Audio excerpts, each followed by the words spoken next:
Cannon, cannon, cannon.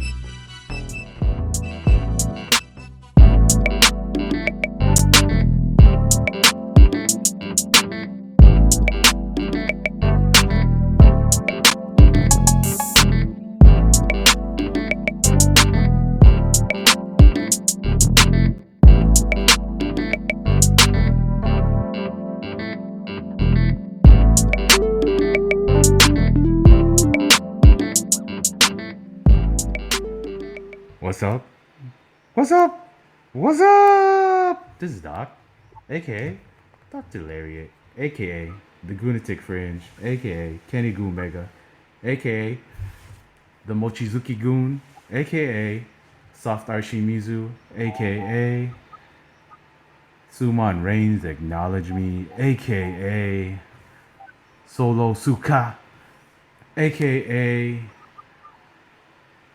Baum Corbin, aka Dolphy Ziggler, aka the Dim Sum Don, aka the Chow Main Event, aka your host.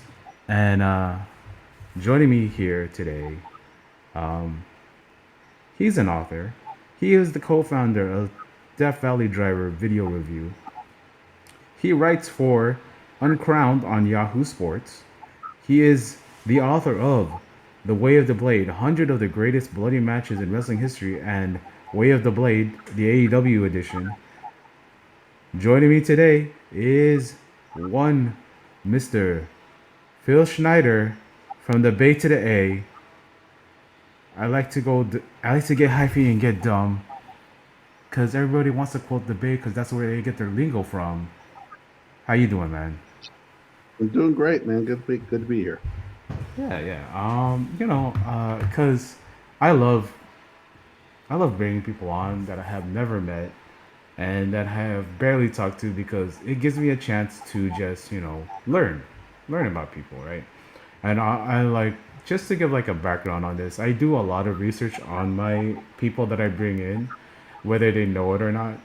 And one of the first things that pop in when I go into Google and go into YouTube and put in Phil Schneider is the the guy who allegedly worked for the government as a whistleblower and revealed the existence of aliens.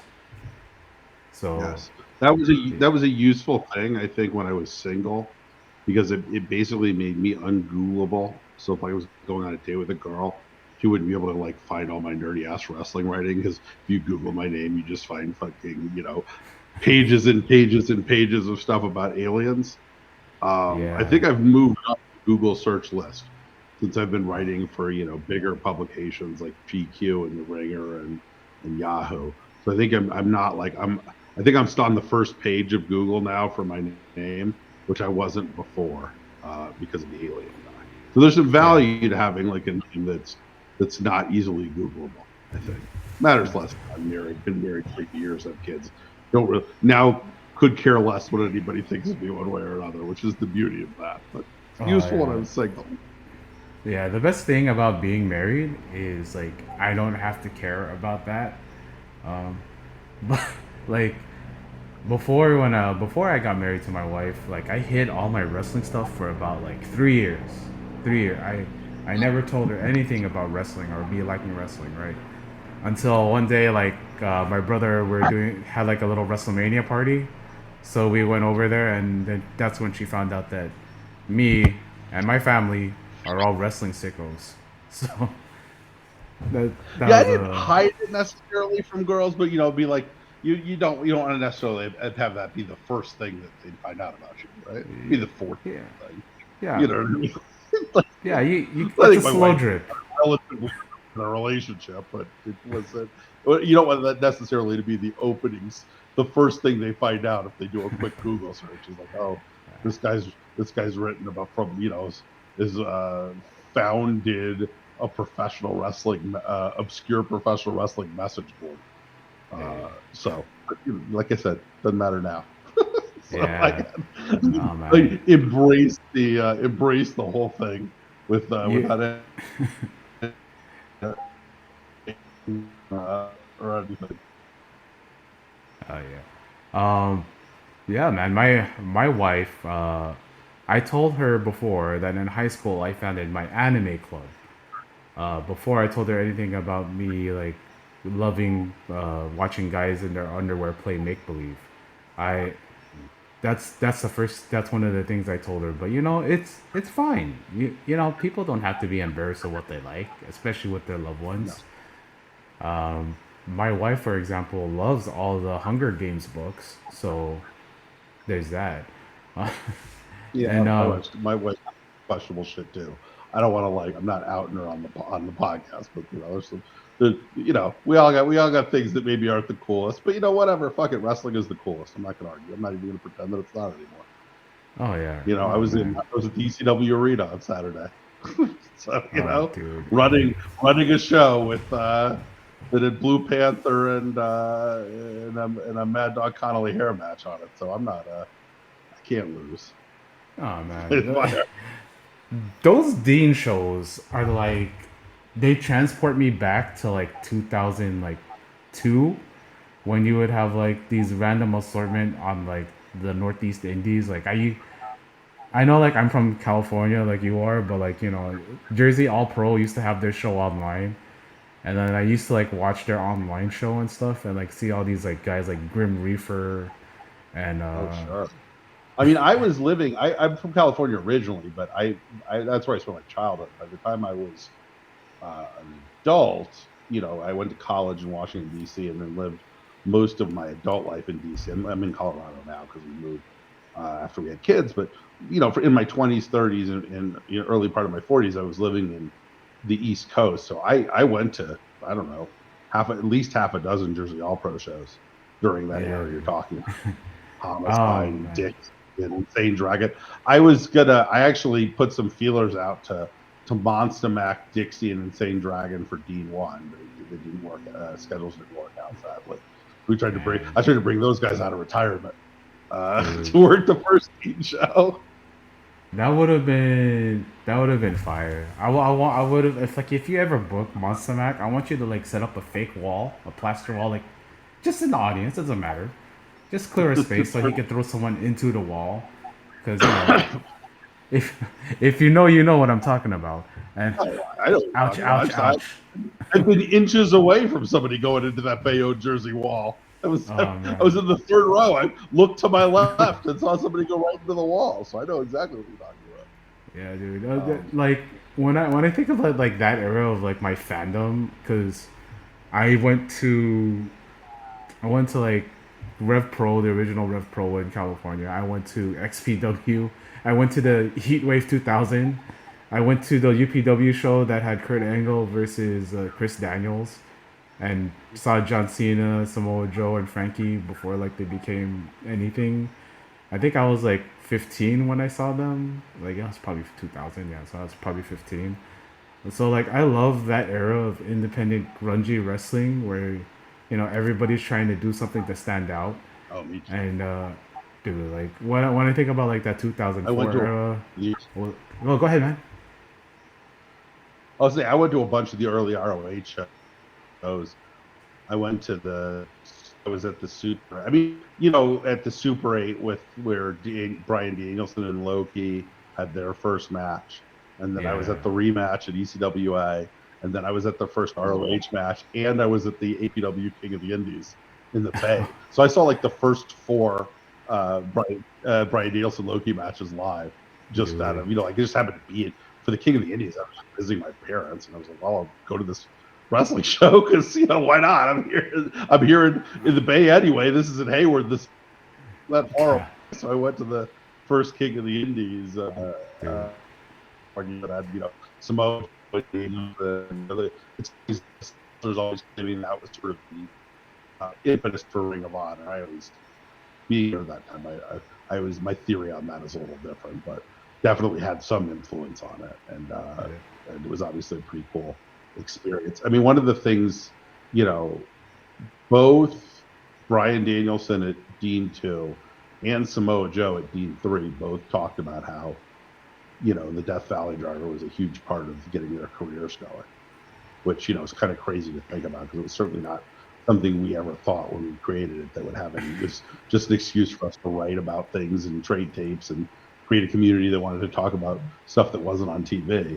But both those guys, straight up said that they didn't think they'd be where they were if it wasn't for what we did, which was pretty nuts to hear. Yeah. Right. So D3's not, but Joe did a pre-tape for it where he talked about Dean and how important Dean was to wrestling in his career. And then Danielson came out, unbeknownst to me, that he was going to come out and give that speech when we were at that show. That was a surprise, and talked all about how the Death Valley Driver was something that he credits with really saving his career, which is nuts. So yeah, that era where we were sort of in the trenches, telling people about that, trying to get hyping those guys up, talking about how great the stuff was, and what Super Dragon was doing in LA, and what guys like Homicide and Low-Key and those guys were doing in Jersey even before ROH started. Yeah, I like because I was on there. I was a teenager. I probably said some really bad things back then. I loved it. Like, and Dean's reviews kind of like set up a lot of my like, okay, so I should check these guys out. I should check this show out. I should like your board was such a good resource for me. It was like, okay, so these are what all these older dudes are saying are cool matches. So maybe I should check it out. And because like you guys are also like covering, people would talk like on the boards all about like All Japan a lot at the time. I was usually like on the All Japan boards talking about like how Kojima was like probably the best in the world at the time, and like Voodoo Murders was Voodoo Murders were my guys because they were such big assholes. And I say this a lot. My friend says it too, but like Voodoo Murders were the proto Bullet Club. Yeah. But like, dude, like that DVDR is so instrumental in my fandom and letting me like open me up to all these different promotions all around like the world. Like, why the hell would I know about Jersey All Pro Wrestling? but I do, and I have like an affinity for it. And the guys that work there, and like back then you had the guys that were Jersey All Pro, worked CZW, worked ROH, worked Rev Pro, and I think like worked interspecies wrestling, like all that stuff. It's Shikara. Like, thanks to your forum, and like there was a lot of them back then that I love to go to. Yours was on my bookmarks. It was DVDR. And then there was 411 Mania, which before they became just a website where you could like people leave fucked up comments on. But before, they used to have like one of the best forums on there. A couple of guys like Sir Lariato and a bunch of other guys used to post there before they moved on to like Twitter and onto like Reddit. But like having these smaller communities back then online was really helpful for me as a fan. Like, it made me feel like, okay, I have a community, and then like it's just, it really helps your fandom. And now we see that nowadays with Discords, and it's not the same, but it's kind of the same. Yeah, I not aggressively. Like, I try to stay out of shit. And not that willing to get in and throw. Oh man, your connection is kind of bad. Forum arguments. Is it better now? Yeah. I mean, we could roll it back. I'll edit it out. We could roll it back. Okay. Yeah. Hold on, man. Let me just make sure. Okay. Okay, How do I sound now? Do I sound okay? Yeah, you sound okay. I switched back to my Wi-Fi now. I think my Wi-Fi is working now. So Yeah, I think it should work better. It's not on my phone anymore. Because remember, I was on like my phone internet because of whatever was going on with Wi-Fi.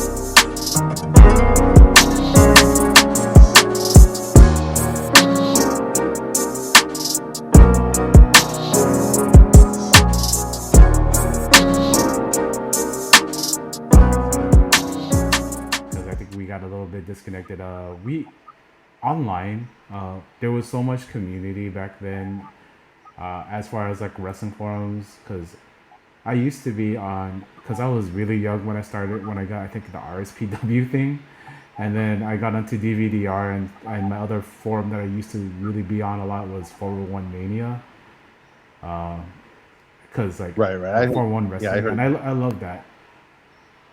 I love that community because you would have like so many jokes being brought up about stuff, and then guys would bring up like the MMA stuff, so they make jokes with the pride and all that stuff, and so like when I compare it to now, and everybody's like kind of like split up into different discords and different Reddit scenes, like how do you feel about the modern day like wrestling internet wrestling community compared to like 20 years ago, 18 years ago?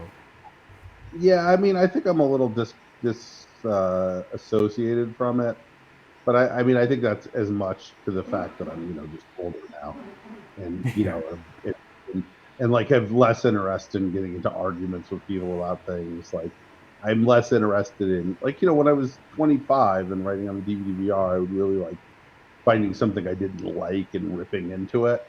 And I've just, as I've gotten older, just have very little interest in like tearing shit down anymore.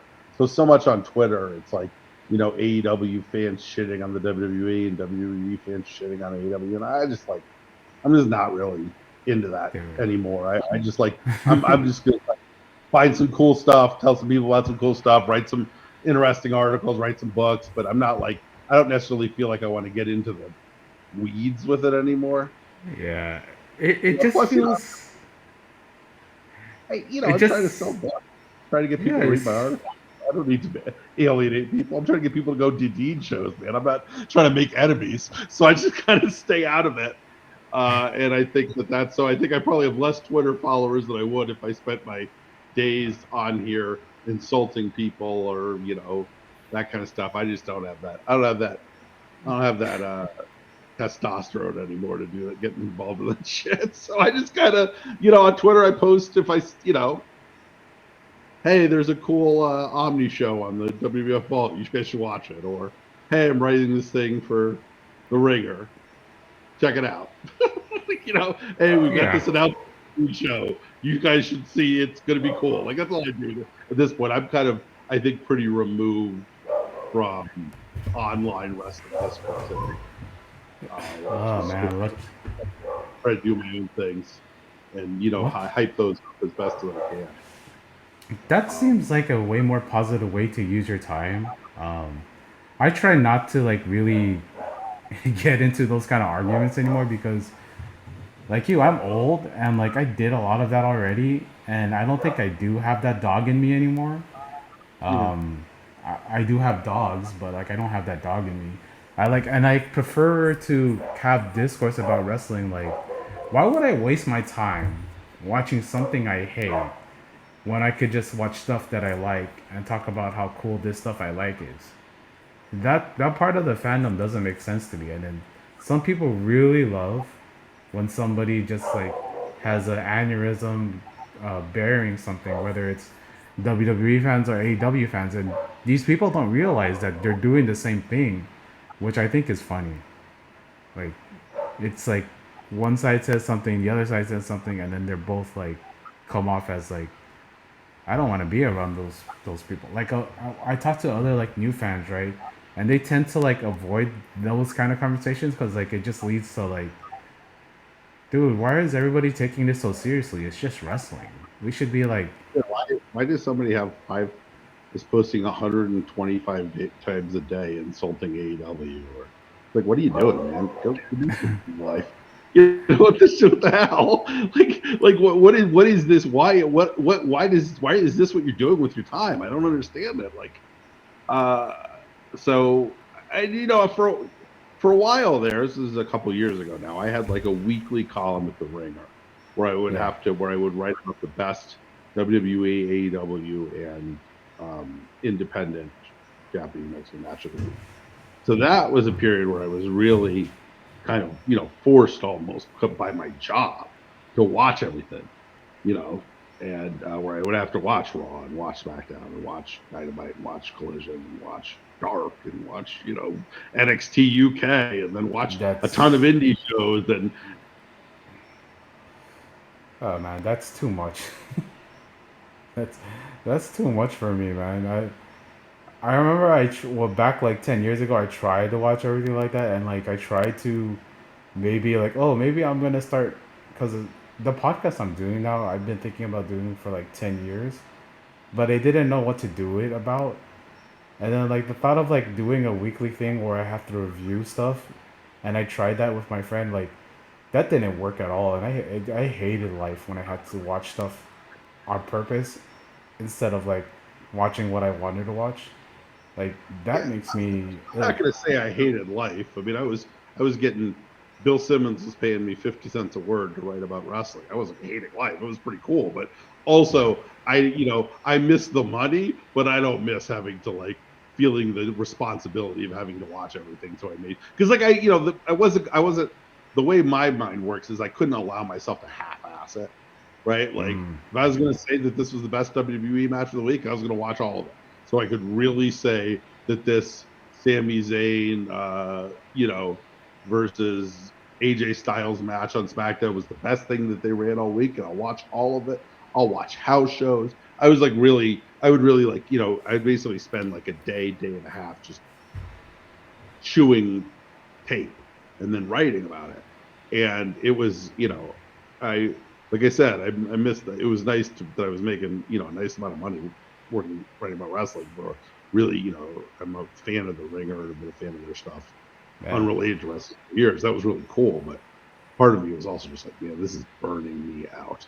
Yeah. Like If I can't take a week off and I can't half-ass it because that's not how I'm built, but it was burning me out. So in some ways, when when I was, it was a bummer that I got, you know, that they, it wasn't anything about the column. It was just like they had some money for paying people for wrestling, and they had less money for paying people for wrestling then, and they basically kind of, went from running maybe 3 or 4 articles a week about wrestling to 1 or 2 a month. But part of me was like, good, I'm off that. And I can go back to ignoring 85 to 90% of modern wrestling. You know what I mean? Like now it's just like I'll check out something if somebody says it's really good and it sounds like it might be something up my alley, but I don't like watch, full pay-per-views really anymore. I mean, I'm even, like I said, sort of in business with AEW kind of, but I still don't, yeah. it's still like, I'm not gonna watch all of Collision. That's 2 hours. Uh, So I think in some ways it's going to let me get back to the old school thing where it's just like I can get into things. I can get into back into things I'm super interested in if I want to yeah, get into that's wrestling.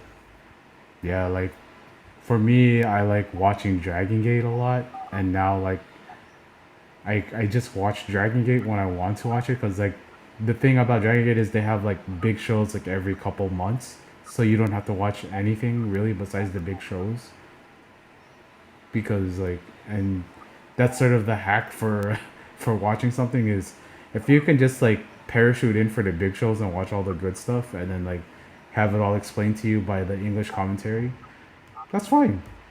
That's fine with me. When I do show reviews, right? Because like I do show reviews for like whatever big pay per view there was. I think I did one recently for SummerSlam and was it Forbidden Door, and like I didn't watch most of those shows. I kind of just watched YouTube highlights and let the other people on my show kind of like explain what happened. And I think that's made my life way easier. If you have guests on Yeah, your show explain stuff I for was you, on. you don't have to watch it. Yeah, I the problem is I can't like that's a sensible way to do it, but I can't. I gotta like that doesn't work with my particular brain. I feel like when I would well if I'm like doing a podcast and like we were doing one of our Way of the Blade death match canon pods, I gotta watch everything if I'm gonna talk about it. I can't sensibly decide to take a more comfortable approach. Like it just isn't in me. Yeah. I can't. I gotta like no.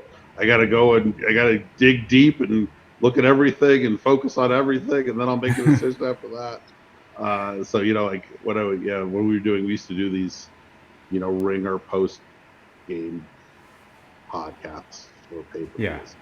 I would be like taking I'd be like watching everything and focusing so I could feel like I'd have something interesting to say on these things, and it was tiring. I'm happy to be back to the back to checking stuff out when I want to check stuff out. But working on Way of the Blade 3, so I'm you know digging into some cool sounding historical bloody matches again and writing about those, and I'm always working on. So I'm working on a historical piece for Uncrowned, which should be coming up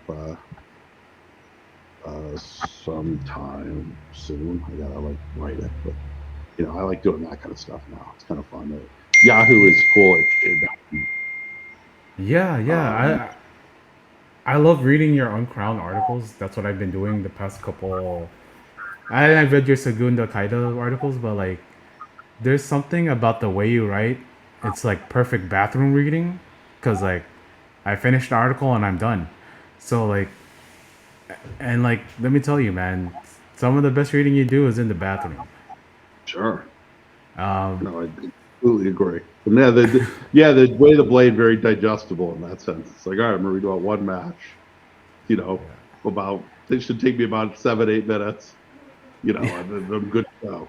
I appreciate that. No, it's been really fun writing for Yada. They kind of give me a very wide berth about what I write about. They don't I haven't had everything I've suggested. They've been like, oh, that sounds cool. I'm like, sweet. I'll write about Gypsy Joe. I'll write about oh, Sabu. I'll write about Champagne. I'll write about all these kind of more obscure characters. Sabu's not that obscure. These sort of more underground characters in wrestling. And, I just don't. And they got other people to talk about pay-per-views. yeah. So I read the Gypsy Joe article and I was like, wait, is this why they did the Gypsy Joe memorial for Dean 3? Is that the memorial? I kind of wrote the article because I was doing the Gypsy Joe. It was kind of the other way around, right? Because we did, we did the Gypsy Joe. We did the Gypsy Joe rules match in Dean 1, and that's why I wanted to do the Gypsy Joe Invitational on Dean 3. The Reverend Dan Wilson of the sort of the head of the coven is Gypsy Joe's nephew. So that's the connection there.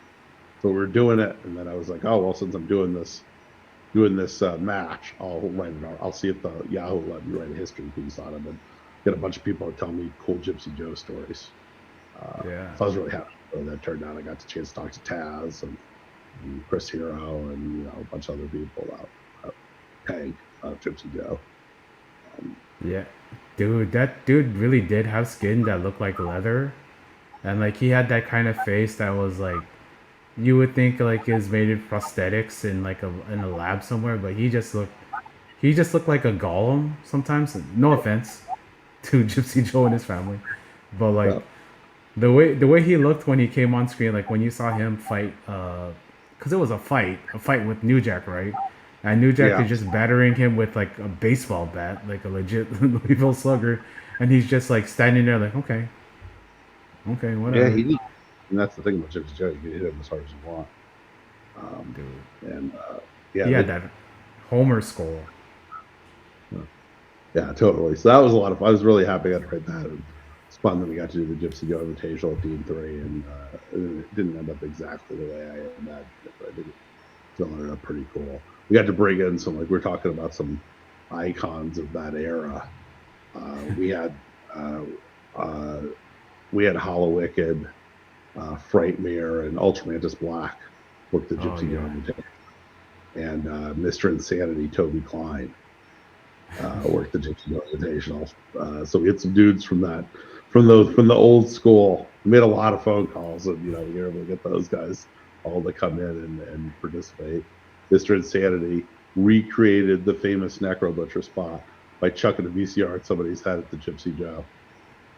So your eyes peeled for a VCR to the skull, which happened on Saturday, which is pretty cool.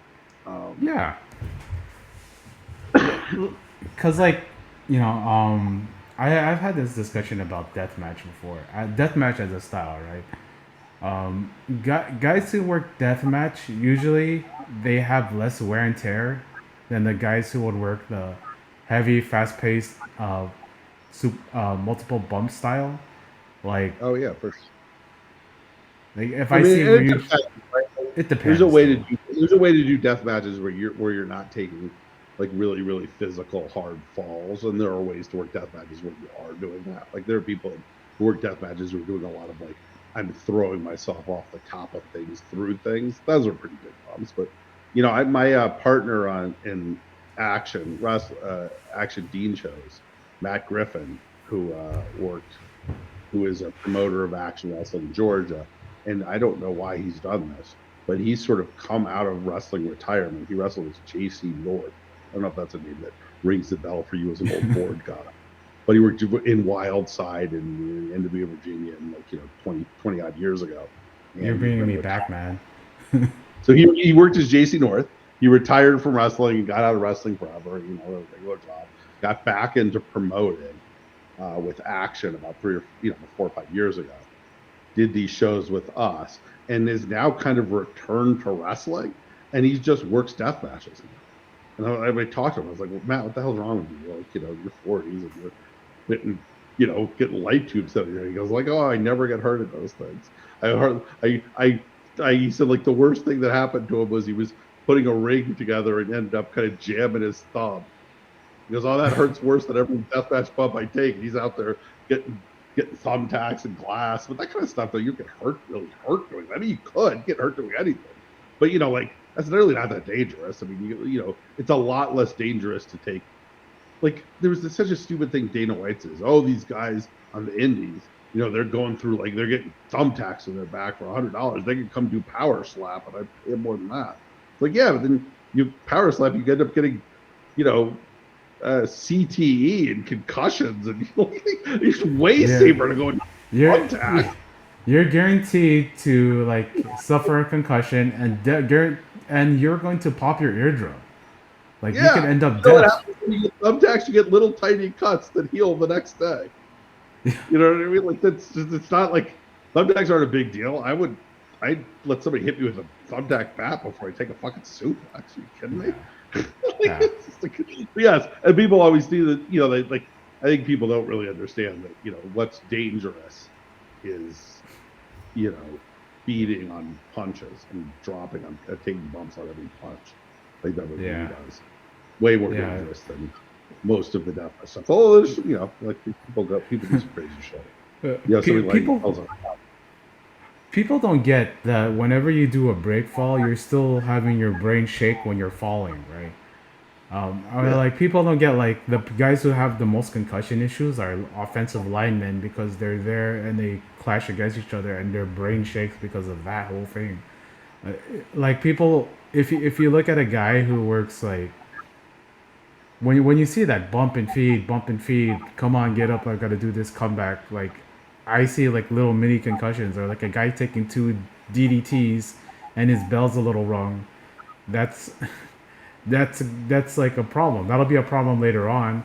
It doesn't look too bad right now, but it'll be problems later on. Whereas I see a guy when he just takes a couple punches and they wait forever to get the light tube and then they break the light tubes over the guy and the whole thing shatters. The blood gives a visceral reaction for people because people are like, the blood makes people uncomfortable. It doesn't make me uncomfortable because I worked in healthcare. But for other people, like they'll see blood and like they'll think, oh, that's so bad because they're bleeding. And it gives them a visceral reaction of like, okay, he's bleeding, he has glass and thumbtacks and barbed wire on him. So that's going to hurt more than a guy taking 3 German suplexes, a couple snap suplexes, and then a dragon suplex. So that guy's fine. But the guy who took one bump... Or an arm drag, right? If you land weird on an arm drag. It's a lot of times when people get hurt, it's not even like even on suplexes. They're just little things. Yeah.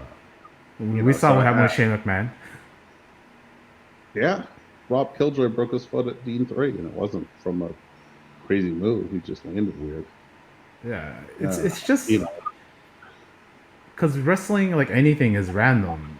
And like when I see people do deathmatch, John Kasai has done deathmatch for his like 25 years. And he's still okay.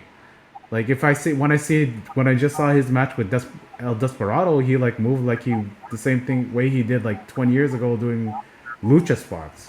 And then like when I look at Tomoyaki Hanma, like it wasn't all the death match that kind of got him to this point. It was the constant big bumping that he did in New Japan, that where he ended up like breaking his neck and all that stuff. So it's just like, you know, it is what it is. That's pro wrestling. You work until you get hurt, until you're too hurt to work anymore. And Yes. I always see like deathmatch as like not as a shortcut to get like those reactions, but I mean Terry Funk expanded his career for like 30 years because he switched to the deathmatch style. Yeah, I'm not. I'm like, even though I've written the two books about blood, I wouldn't say I was like a giant deathmatch guy. I like the stuff that's Yeah. great. I mean, it's like any style, right? There's great stuff and there's stuff that's not that great. Obviously, Sushi Onitas, that's some of the best wrestling ever.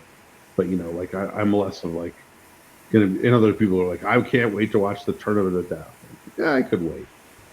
It's like and we haven't we haven't done any full deathmatch stuff on a Dean show.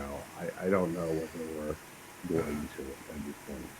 The We might at some point if we run like a smaller show. I don't yeah. AW. That latest Tournament of Death though, I don't think you're missing anything. I mean, there's some cool stuff that happens, but that's pretty much what it is. Just some cool stuff. You know, and you do like this on your podcast where you talk about the deathmatch canon, right? Would you mind explaining what deathmatch canon is?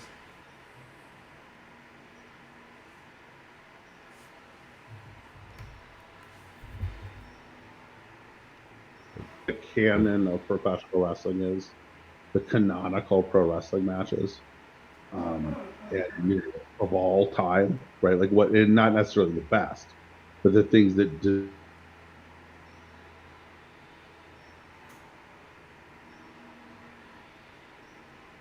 Okay.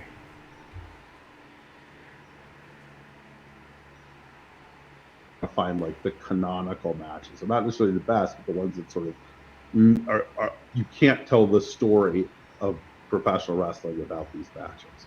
So we've been, in the last, 8 months or something like that, I've been, me and Bucky Barnett and J.R. Goldberg, who are friends of mine and also good writers and podcasters, have been kind of breaking down what we think are, the canonical FMW matches or the canonical CZW matches, or we just did the one about the canonical like televised death matches, and we kind of argue about what a death match is and what makes something important. It's been fun to do.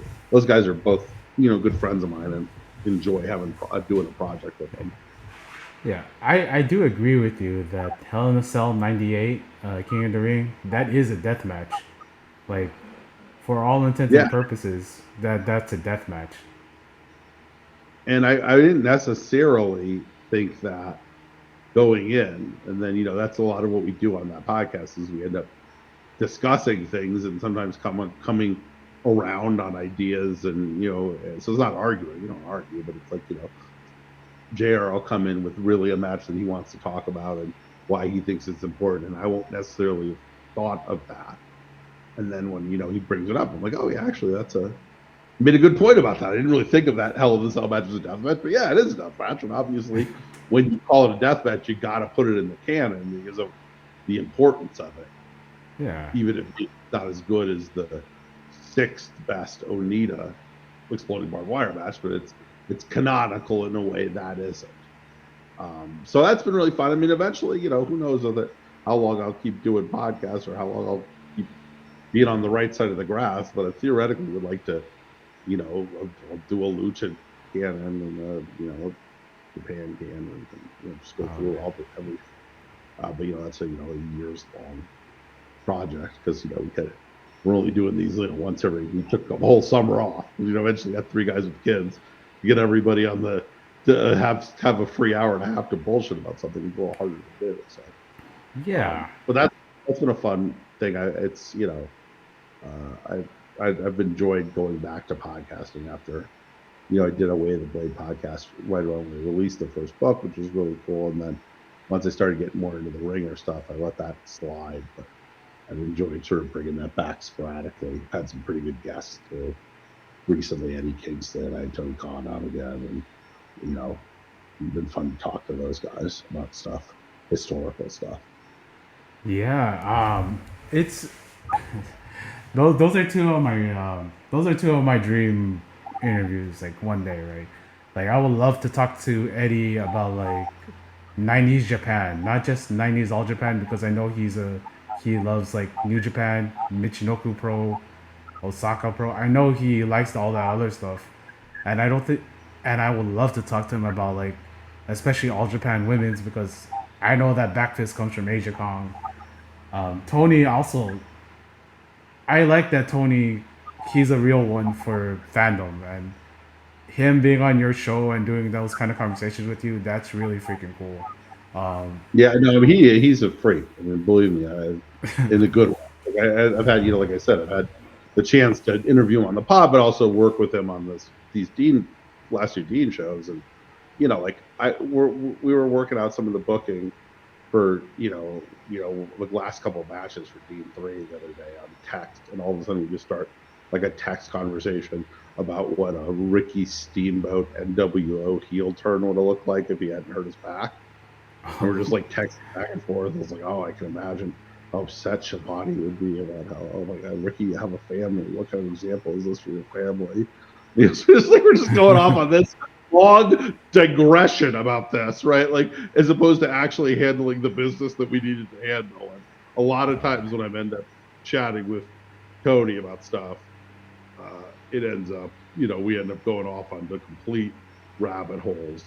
And it's so funny getting to see the backstage, the way AEW backstage works. It is a lot of like, Tony going on these sort of like side missions where he's talking about what they're doing on collisions. Oh, we're talking about what we're going to do for this promo, and then he's talking about, oh, guys, did you ever see this Dusty Rhodes promo that was kind of like this? I mean, he is as big a wrestling fanatic as my peer group of wrestling fanatics who were the most fanatical wrestling. like if you talk about like Death Valley Driver guys and Segunda Kaida guys and like what level of freaks we are, he is in that conversation without a doubt. And Definitely. Whether you love AEW, don't love AEW, I love parts of it, don't like parts of it, but that real one is 100%. Yeah, dude. Like to go off like on like these. He keeps bringing up like, oh, don't you remember when this happened? And like I'm like, oh, I do. I don't think everybody else would remember that. And I think, okay, so if I bring in Ricky Steamboat, now I'm thinking about this, right? So like during 1996, you have Hulk Hogan do the turn on Macho Man, right? So when Ricky Steamboat pops up, it's like one of those times where Macho Man's like looking for backup, right? And then Ricky Steamboat hits Macho Man in the back of the head with a ring bell, and then does the throw thing to him, and that's how he joins the NWO, like as a callback to. You need to have it be a relatively early turn. I think by the middle of the NWO, just everybody was turning on, and it wouldn't have that much, right? Like. But at that point, like, oh, the Giant was in the NWO, and now he's not. Luger's is, now he's not. Sting is, now he's not. Bret Hart's in it, and Dusty Rhodes is in it. But it would. So I think to make it really work, you would have to be like, the fourth or fifth person to join. Yeah, like right, like before it just became, have 500 dudes and everybody's turning, left Macho Man starting. Everybody eventually took a swing through the NWO, and then I don't think it would have mattered. Yeah, like that's how I would have done it. I would have had Ricky Steamboat show up like, oh, he's gonna help Macho Man, because he would have been off TV for 2 years. Comes back in '96. He's gonna help Macho Man, but no, he hits him from behind, gets the ring bell, puts him on the rail, cracks his throat, and we're off from there. Paints NWO on the thing. Too sweet to everybody. Oh man. Now you're making me think about it. Then he has to grow his beard out too, like when he was a rookie. Oh, because he never really worked heel. I think he was one of those guys who just no real heel runners. I think the closest he got was working All Japan, when he would kind of work with like Jimmy Snuka and sort of work a more like brutal style because he kind of had to in '80s All Japan. So Yeah. that was kind of the closest he But had. never like a real American promo heel, it's like nothing like that, right? Yeah. Worked a little stiff with All Japan, but you never really got to see him or really Uh, Tito, the guys who never really got to, see what it would have looked like on a different style. I would have loved to see either of both of them, but heel even worse. I mean, like Ricky Morton is one of the greatest baby faces of all time, but also a pretty fun heel during the times oh he would yeah, turn heel. I did Ricky like him in the York Morton's pretty Foundation. cool. Yeah, and he did some Memphis stuff too. That where he was a heel in Memphis. Yeah, it's good. Yeah, yeah. But you just never really got to see that from those other guys. And I mean, really, I don't. I mean, now I think everybody is. There's nobody of recent vintage who has stayed face or stayed heel their whole career. Oh man, I I So, I think I think nowadays more wrestlers are want to be able to work heel and to work face because like there's more progression there. But then some wrestlers they just want to stay face and be face regardless of like the damage it'll do to their character because I don't know. Like this year we had like the John Cena heel turn, but it was kind of a fake heel turn, and he didn't really go all the way with it like how you would have thought he would have went all the way with it.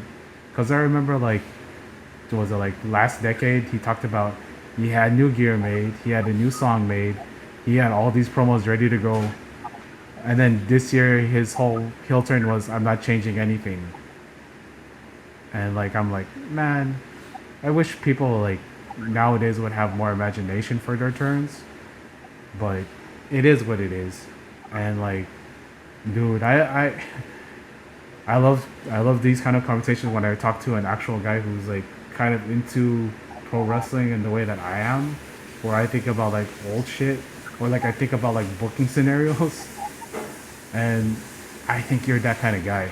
How did those Dean shows come about anyway? Because I know like they're tribute shows, but like you getting into that booker mode and getting all this talent, was that something you ever saw yourself doing, or is just something that it just was became always, like, running a show was always kind of a bucket list thing for me. I always kind of wanted to do something like that, and I've always kind of kicked around the idea over the years, and I did a little work when in my 20s. I did some stuff on for a lucha promoter where we went down to Mexico and shot a pilot for TV, oh, and I did like play by play. This was like I don't know, 1997 or eight. But and then that didn't, nothing really ever came of that, and then I just kind of went back to doing writing and stuff. But I was always kind of like, I was in my head that I always thought it would be fun to do a show, and so I've been talking about it with Matt Griffin because back when I started doing stuff for the Ringer and started like making some money in yeah, wrestling, I thought I could now justify blowing some money, putting on a show, and losing some money, right? Because it's like, okay, if I make an X amount of money, and then and a percentage of that I can toss away on something cool, and I'll still be in the black. So that was kind of my idea. And the original idea was I was going to try to do a show where we would bring Yuki Ishikawa and Daisuke Ikeda and have them wrestle in the United States because Ikeda had never been in the wrestle in America, and Ishikawa really hadn't either, hardly at all. Like 30 years ago, and so we thought, oh, I'll talk to Matt who runs Action, who I know from because I need somebody who actually knows how to do logistical shit, right? Like I don't know, yeah, like how do you get a ring? How do you what's the how do the pay people and all that's all the all of the actual nuts and bolts work that I didn't know have any place of that, right? So felt like if you don't get somebody in there who knows what they're doing, that kind of shit gets right. Like all of a sudden guys are because they're wrestlers, right? So they're gonna like oh, their normal rate is this, and they're gonna charge you a little more because it's clear you don't know what you're doing, and then all of a sudden it's like. So I brought in Matt because he had the logistical experience, and we are going to do it. And we just kind of kicked it around for a while. I talked to Daniel Makabe, who's a buddy of mine who had worked Ishikawa before. Yeah. in Germany, and was a balance guy, and I wanted to bring him in, and so we talked about it, and I talked to Ishikawa and Ikeda, and they were both in. But by the time we actually got the date for WrestleMania weekend, I talked to Ishikawa, and he's like, "Yeah, my back's all messed up. I don't really think I can perform at the level that I should to do justice to this." So then, when that sort of fell through, we started then thinking about alternative stuff to do for that show because we kind of decided, oh, we're going to do it. And then Dean had passed, and we thought, okay, maybe it'd be cool to do sort of a memorial show for him. We'll name Yeah. it Dean. We'll give it bring in hopefully draw some folks who are having fond memories of that era of the internet and so that then it was we put it together and came up with some cool guys like Dr. Cerebro or Demas hadn't really been wrestling in the U.S. Indies at all, even though there were people got to bring those guys in, and then got to do Thatcher Makabe again, which Daniel was really excited about. He was winding down his career and wanted to have one last Thatcher match, and it worked out great. And the joke I always make about this is, we didn't take a bath on the show, but we took a light shower. Like one of those, like you got to go to the pool, and they tell you to take a quick shower before you go to the pool. That level of thing. So it didn't make money, lost a little money, but the show was really awesome, and people loved it. And I thought it, really exceeded expectations in the ring, and people, were talking about how it was one of the best shows of the WrestleMania weekend, or and Mad Dog Demas and the Dog Collar was one of the best matches of the year. So that was really fun. When the plan was, it was going to be a grand opening, grand closing of my time as a professional wrestling promoter. I was going to do one show, kick ass. That was going to be it, right? Like I didn't, lose a little money, not an excessive amount, but that call it a career. And then I was a couple months after that show, I was backstage at AEW because I was working on the book, the Way of the Blade book at AEW, and went backstage. That was done before, and we started just talking about stuff, and he mentioned about how much he liked the Dean show, and he goes, "Yeah, now you guys did that. You guys can do it, whenever you want now because you have that rep." And I was like, no, we lost money. I can't convince money. He's like, no, do it with us. I was like, what? So he's like, oh, do it with us. You can do it as like part of our thing. We'll say, so then he set me up with some of his events people, and it took a while. I mean, it was probably almost a year between that first conversation and the actual show. But then Dean too.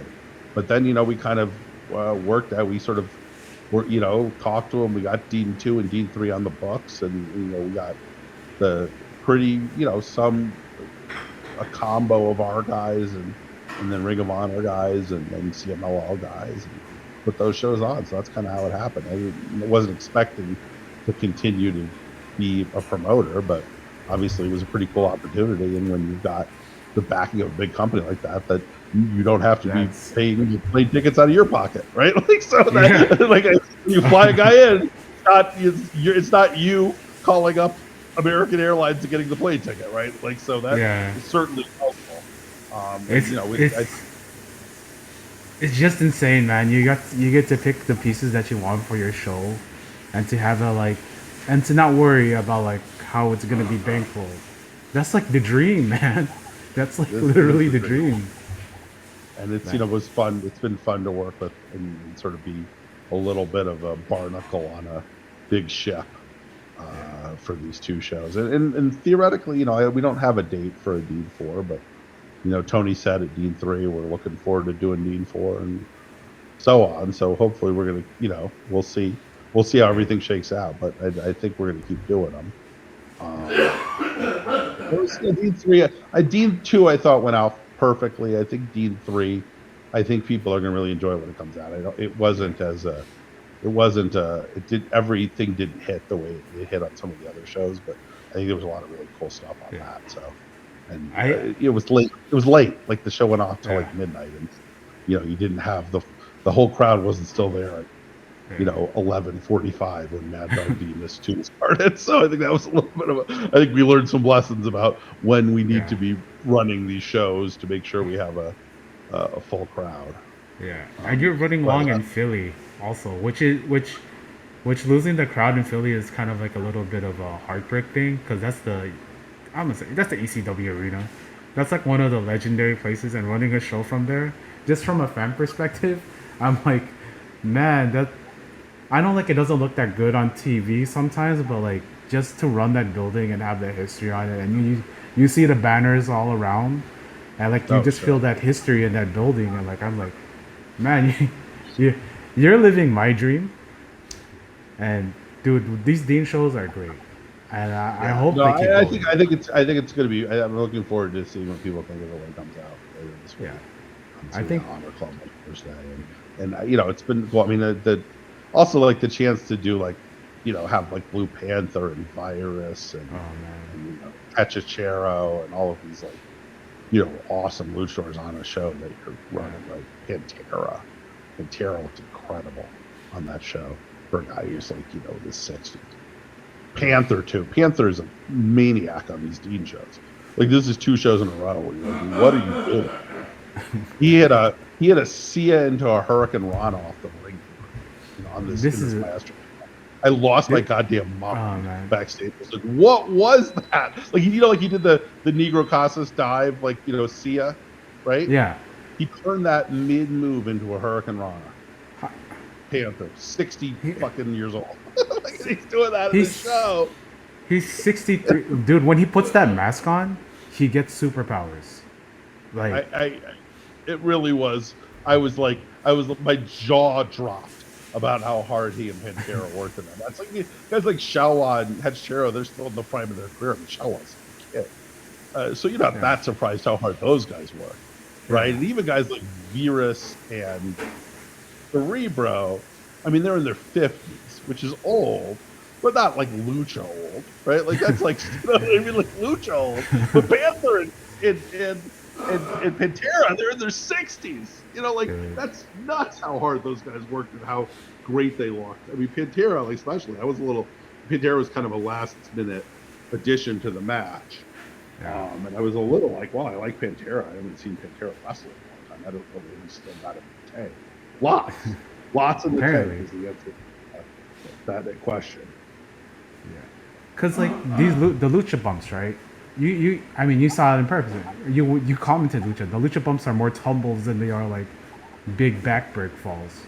So like these guys are able to hit to like last for a long time because they're not really bumping, and then they get to a certain age and then it just becomes brawling, walking brawls, which are some of my favorite matches. I love walking brawls, but Blue Panther being able to still like go at this level, because I remember the first big match when I went on DVDR that was recommended was Blue Panther Viano 3 Mask versus Mask, and like that's really where I started like my whole Well, no, that would have been Atlantis. Atlantis Blue Panther. It was Was it Atlantis Fiata. Atlantis Viano 3? And then it was who's it Blue Incredible. Panther lost to?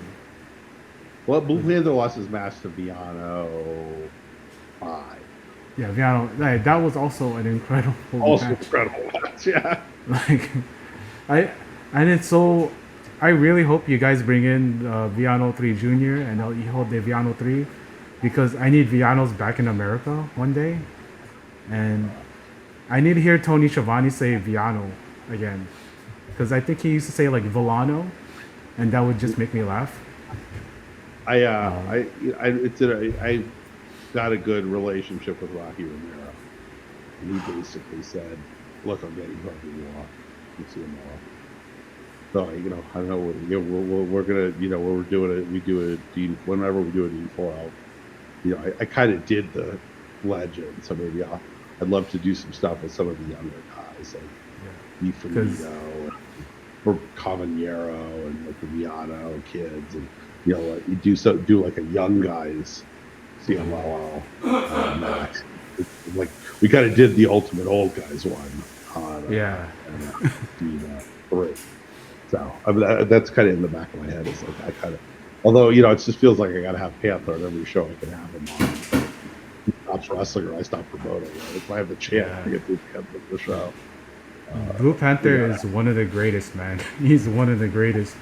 Like you know, for me, like my favorite luchadors are Blue of all time: Blue Panther, Rey Mysterio Jr., Dr. Wagner Jr., and Negro Casas. Like those are like four of my favorite luchadors ever. And Yeah, to have Blue good Panther job. on your show is like royalty to have on your show. That's like you have the Pope on your show.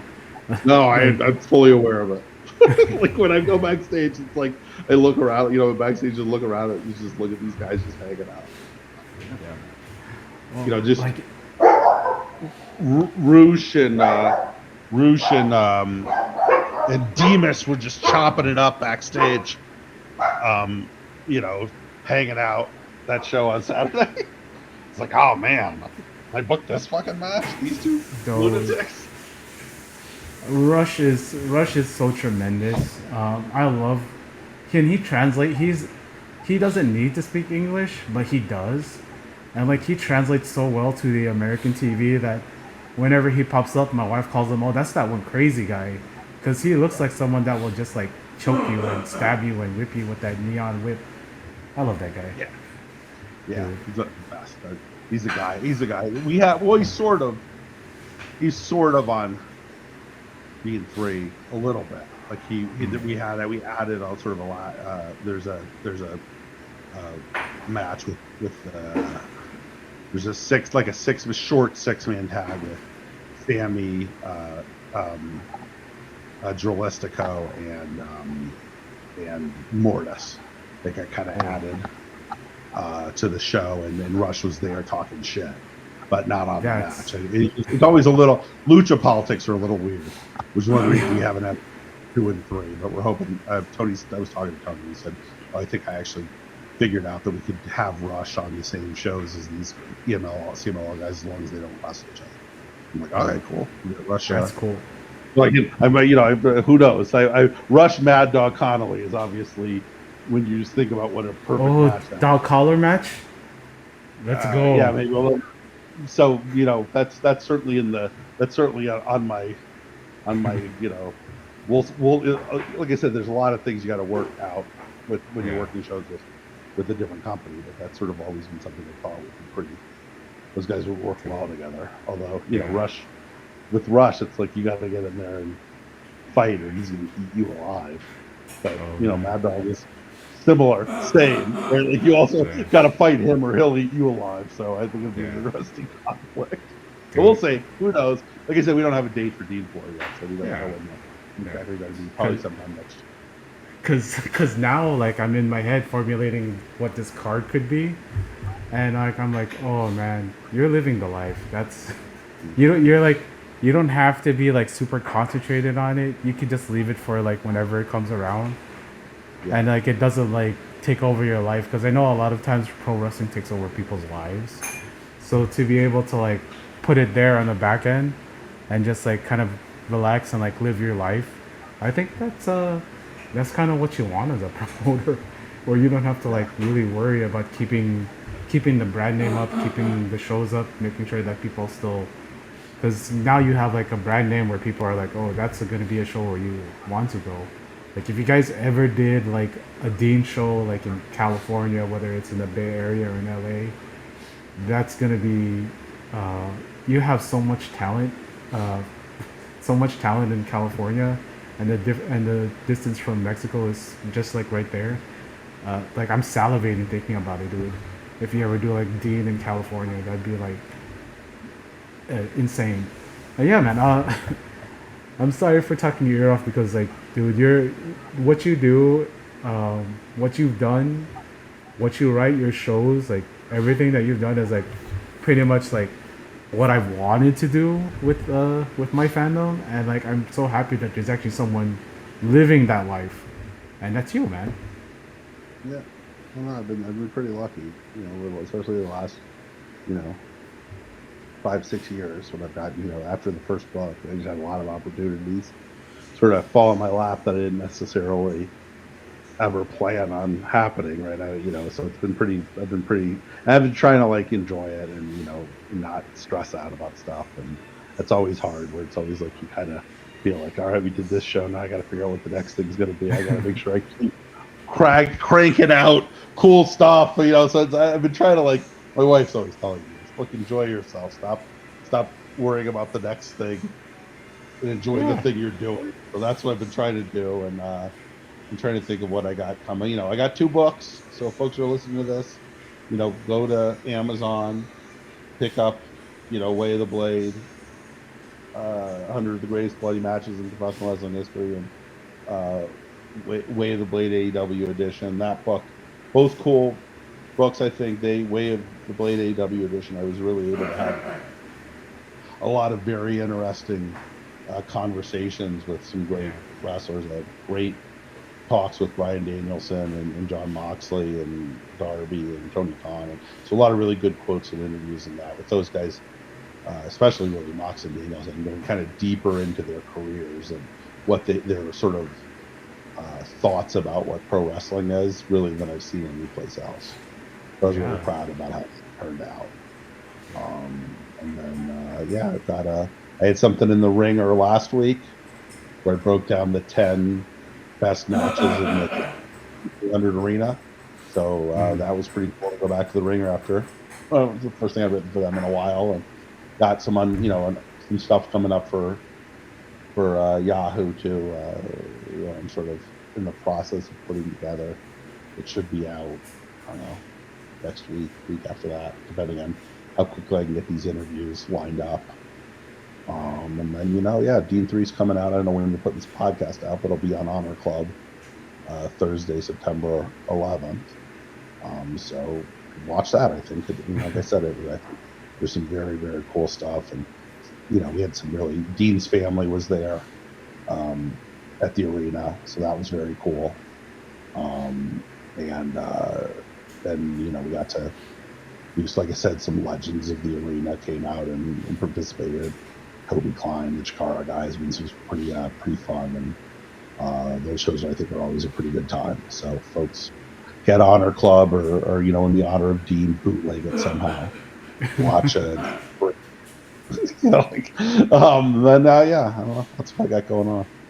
Yeah, man. I usually ask two real questions for the end of my show, because I want to say, like, man, thank you for coming on. Thank you for taking my offer to be on the show, because I love this conversation. I love learning all this stuff, and like talking to someone that's a fan, like a real big fan. Like I always feel the love of pro wrestling when someone starts talking and starts reminiscing and starts.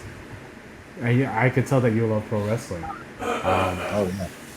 So like my question is for you, because my favorite part of any meal is dessert. So what's your favorite dessert? Probably chocolate cake. I don't have as big a sweet tooth as some other people, like my wife does.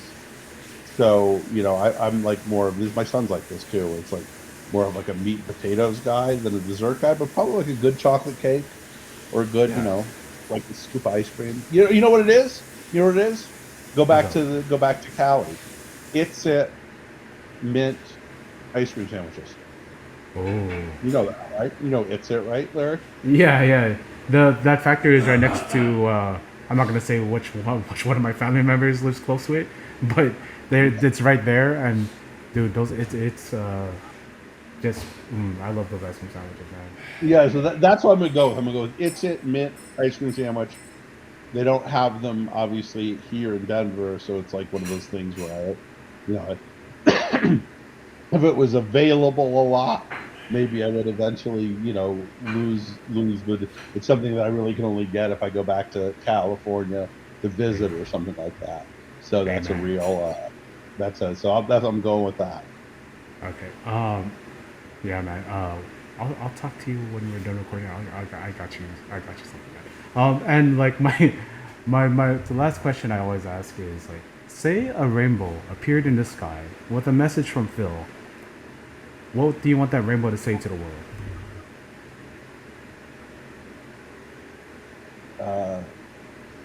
Share things you love with other people. That's the spirit of. That's the spirit of Dean. That's the spirit of what what I try to do. You love something, share it with everyone. Let people know. That was a real thing that he was. That was his superpower, man. If he loved something, he could get he'd share it with you, get you excited about it, get you into it, and that's what I've been trying to do with the shows and articles and the books. So Yeah, man. And the spirit of of DVDR, the spirit of our generation of wrestling fans, was to always share everything and share the love. And I'm thankful that you shared this time with me. So people, check out on our club Team 3. Please go to Amazon or wherever books are sold. Buy Art of the Blade. Buy both of them. Buy 2 copies. Buy one to collect. Buy one to read. Please put money in this man's pocket. yeah, I got my kids are growing out of shoes like you wouldn't believe. Yeah, man. Thank There you you for go. Thank you so much, man. Yeah, I appreciate it. It was good to talk to you.